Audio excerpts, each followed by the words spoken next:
very seriously. In fact, for a while, they were completely closed off from the rest of the world and self-reliant. Damn. In addition to fruits and vegetables and other produce, one thing that Albanians really like to grow, tobacco. They just do. Now, Albania is also loaded with a bunch of other types of landscapes like rolling green hills and lush forests and very nice warm temperate beaches, such as the ones at Samil and Durres. Speaking of which, interesting factoid, if you go to Albania, pretty much everywhere around the entire country, you'll notice these World War II concrete war bunkers located everywhere. The reason being because in the middle of the 20th century, the old communist leader Enver Hoxha took over and built these war bunkers, about 700,000 of them, and placed them all over the country as a means for militaristic preparation. Now, of course, that costed the country a lot of money that they pretty much didn't have, and it was a poor investment because they never really needed them. Now, I want to know, and I hope someone answer this question. What do Edward Hoxha, last name Hoxha, where do that name, or where do the, like, what kind of name is that? Did that derive from like an Arabic, or what ancient is that name?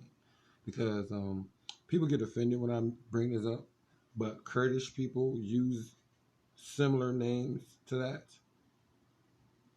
So that's why I mentioned that. So I know some of y'all gonna be like, don't you ever mention Kurds with the Albanians. Like, what's wrong with Kurds? There's nothing wrong with Kurds. As a matter of fact, they have strong similarities to y'all. You know what I'm saying? And Kurds love Albanians, and Albanians love Kurds. It's just some of you people weird. You know what I'm talking about. If you've seen my other Albanian videos, I don't remember which video it was, but y'all know what I'm talking about if you've been watching my videos, or if you want to start watching. Make sure you like, subscribe, share, you know what I'm saying, comment, all that type of shit in. Subscribe, and then turn on your post notifications so you don't miss an upload from your boy. However, to this day, it's almost like a little I Spy game. When you go to Albania, see how many bunkers you can find. Somebody, a bunch of YouTubers did that already. Now, in terms of its demographics, about 8... Oh, my boy, Bald and Bankrupt. I just watched that recently. Actually, he the first one that actually did it. Well, the first one I seen do it. He actually made a video recently when he went to Albania. He's a travel vlogger. If you don't know who he is, go make sure you Bald and Bankrupt. Okay, it ain't that hard to spell it. I ain't about to spell it, and I ain't about to incorporate it in this video. Just go check it out. He's an amazing YouTuber. You know what I'm saying? And I know y'all will like him. The whole Europe. He traveled to almost every country in the world. He's a Soviet fan though, so you know what I'm saying. 85%, the vast majority of people in Albania identify as ethnically Albanian. Now, there are some minorities like Greeks and Macedonians and Montenegrins as well. The vast majority of people in Albania also speak the Albanian language, which is one of the most distinguishable facets of this country. The Albanian language to this day relates to no other language in the world. It don't derive no other language. That's why I'm like, I know you guys know, your grandmothers, your grandpapas, your grand, someone knows where it derives from, or your history has been severely altered, which I already know that has been altered, but I wouldn't imagine that it'd be altered to where no one actually knows. No other Indo-European language branch in the world. It stands alone as its own. By itself. All by itself. That's why we got our own channel. About 60% of the people identify as non-denominational or secular Muslim, and about 20% identify as Christian, mostly Catholic or Orthodox. Although historically, Albania at one point banned all religious freedom and was declared the very first atheist state in the entire world during the communist regime until 1992. Interesting side note, in Albania they shake their head to say yes and they nod their head to say no. Oh, what? The friend. What?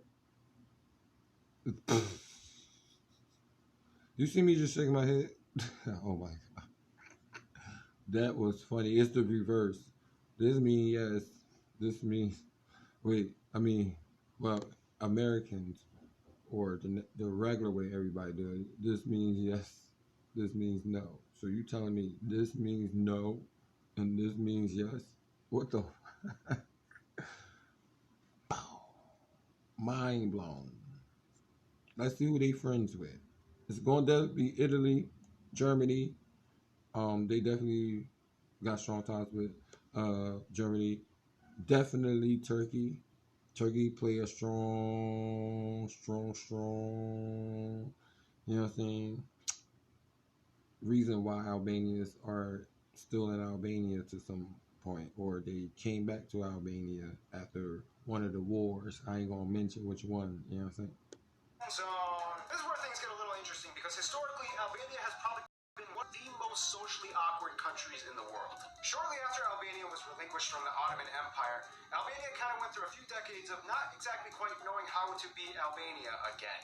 And that's when the Soviets came in. For a while, Albania was Russia. part of the Soviet bloc. However, during the Sino-Soviet split, which is something we will discuss all that drama in another video, The Albania actually Sino-Soviet. decided to side with China and not Russia, which strategically may have been a bad decision. The reason being because that made China Albania's only ally in the world. And it can get kind of hard when your only ally in the world isn't even close to you geographically. And to add on top of that, in the 70s, China was kind of like, look, Albania, it was cute how you wanted to tag along, but you're on your own. And then Albania had no allies. In the last few years of communism and following the death of Enver Hoxha, Albania kind of saw what was going on and they were like, yeah, we kind of need to turn things around. And finally, in 1990, the communism regime ended, making Albania a constitutional republic. This opened up a lot of doors. And from the And that's most likely the best thing that one of the best things that y'all did for your history,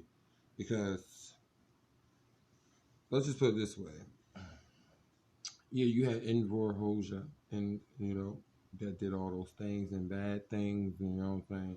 I already know some of the things. You know what I'm saying? But that's not important right now. But it is at the same time. The point is that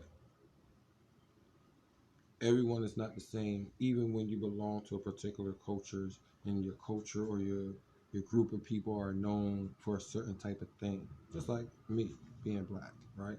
We are supposed to quote specialize in certain things, just like Caucasian people quote specialize in certain things. But at the end of the day, we are just human beings, so that means we are the same. We just different colors.